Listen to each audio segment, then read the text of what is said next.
ప్రజాభవన్లో ఉద్రిక్తత సమస్యల పరిష్కారానికి గురుకుల టీచర్ల ధర్నా. ఇక చెప్పుర్రి ఏంది నేను ఉంటా అని చెప్పలే అన్నారు కదా. ఇది ఏ రోజుకైనా మొదటికి మోసం కాదు, ఇది ఆగమాగం అవుతుంది. ఇక్కడ ఏందో రాష్ట్ర ముఖ్యమంత్రి నివాసంగా దీని ఏదైతే ప్రగతి భవన్ ఉన్నదో దాన్ని ఇప్పుడు ఆడ పోతే బోర్డు ఏంది బ్లూ కలర్ కదా రాసి తెల్లక్షరాలతో రాసిన మహాత్మా జ్యోతిరావు పూలే ప్రజాభవన్ అని పెట్టారు. అలా మిమ్మల్ని ఉండమని మేము చెప్పినాం. మా సమస్యల పరిష్కారం అక్కడికి అవసరం లేదు, మాకు సెక్రటరియట్ ఒకటి ఉన్నది, మేము అక్కడికి వస్తాం, మాకు సమస్య చేయరు. ఇప్పుడు మళ్ళీ ప్రజల సొమ్ముతో ఏదో కట్టాలనుకుని తెలుస్తుందట, చూద్దాం దాని సంగతి ఏందో కూడా చూస్తాం.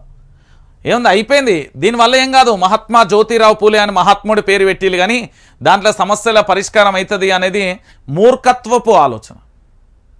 ఎందుకంటే 75 రోజులలో గిన్ని సమస్యలు పరిష్కారమైనాయని చెప్పలేకపోయింది రాష్ట్ర ప్రభుత్వం. దాంతోపాటు కనీసం చెప్పకుండా ఏం జరుగుతుందో కూడా తెలంగాణ ప్రజలకు చెప్పలేకుండా పోయింది. ఇప్పటికీ కూడా రోజొక ధర్నా జరుగుతుంది ఆడ.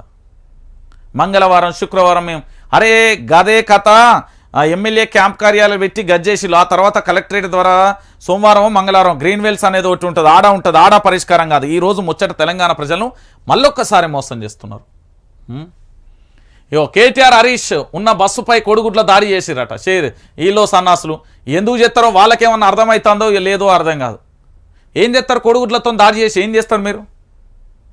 ఉద్యమం తెలంగాణని రాష్ట్రాన్ని తెచ్చిన వాళ్ళ మీదనే చేస్తారు. ఆంధ్ర సంకనాకినోని మాత్రం ముద్దు పెట్టుకుంటారు. పెట్టుకోరు, ఎన్ని రోజులు పెట్టుకుంటారు.